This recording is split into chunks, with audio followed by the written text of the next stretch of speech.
নমস্কার, আমি কৃষ্ণনগরের সংসদ মহুয়া বৈত্র বলছি।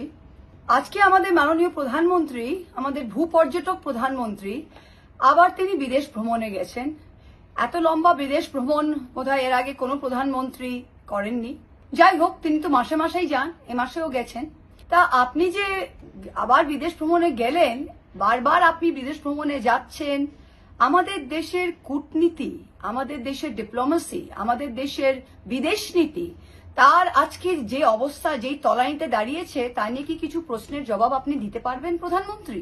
প্রথম, যে আজকে leader of the free world যিনি প্রেসিডেন্ট ডোনাল্ড ট্রাম্প, মার্কিন যুক্তরাষ্ট্রের রাষ্ট্রপতি, তিনি কিন্তু বারবার বলে যাচ্ছেন তিনি ইন্ডিয়া আর পাকিস্তানের মধ্যে ভারত পাকিস্তানের যুদ্ধের বিরতি তিনি করিয়েছেন। তিনি বারবার বলে যাচ্ছেন।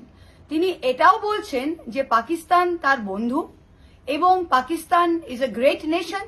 তিনি ইন্ডিয়া এবং পাকিস্তান, ভারত পাকিস্তানকে কিন্তু একসাথে একই জায়গায় নামিয়ে এসছে। আজকে ভারতীয় প্রধানমন্ত্রীর যে সম্মান তার কাছে, পাকিস্তান প্রধানমন্ত্রীও তার থেকে বোধহয় একটু বেশি সম্মান পাচ্ছেন।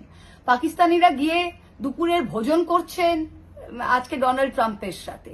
তা আপনার যে এত বিদেশ নীতি, এত কূটনীতি, এটাই হলো?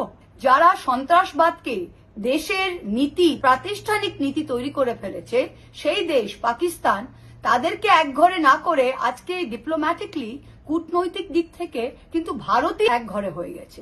কোন দেশ আজকে কোন ফার্স্ট ওয়ার্ল্ড এসে পাকিস্তানের নিন্দে করেনি। আমরা কিন্তু কাউকেই এটা বোঝাতে সক্ষম হইনি যে পেহেলগাম অ্যাটাকের পেছনে পাকিস্তানের হাত ছিল।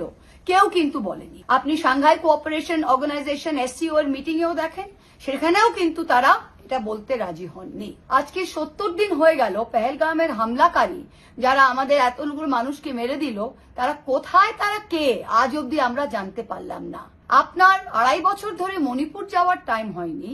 আপনি একটা স্পেশাল সেশন অফ পার্লামেন্ট, যেখানে আমরা জানতে চাই যে আমাদের কতগুলো প্লেন ডিস্ট্রয় হয়েছে, আমাদের যুদ্ধটা কিভাবে শুরু হলো, যুদ্ধতে কি কি হলো, বিরতি বা কিভাবে হলো।